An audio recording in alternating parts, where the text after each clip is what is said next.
এই অঙ্কটা যদি অপশন টেস্ট করে করি তাহলে দেখো কি করে হয়। সাপোজ প্রথমে ধরে নিলাম যে 20 জন যদি হয়, গড় হচ্ছে 8000। 20 জনের গড় যদি 8000 হয়, মোট হবে আমাদের হচ্ছে 16000, না 1,60,000। ঠিক আছে,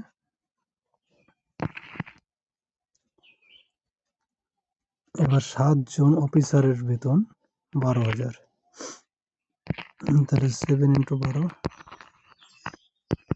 ইকুয়াল টু আমার চলে আসে এখানে 84,000।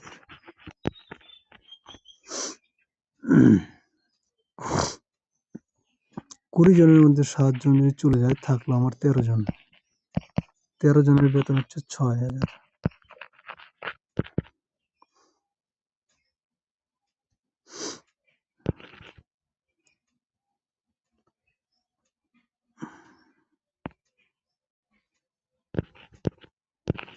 $78,000। দেখো তো যোগ করে 160 আসে কিনা, 84 আর 78 আসে না, তার মানে 20 আমাদের অপশন হবে না। এবার চেক করব 21 জনের ক্ষেত্রে যদি চেক করি, 21 × 8,000,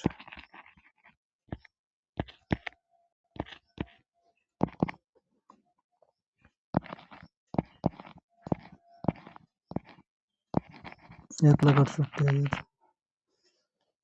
এবার 7 জন 12, 7 12 এটাও হবে 84, 7 12 এটাও হবে 84,000। আর থাকলো আমার 21 জনের মধ্যে 7 জন চলে গেলে থাকলো 14 জন। 14 জনের বেতন হচ্ছে 6,000 করে। দেখো কত হয়, 3 শূন্য 84। এবার 84 যোগ করলে 168, তার মানে অপশন নাম্বার বি কিন্তু হবে।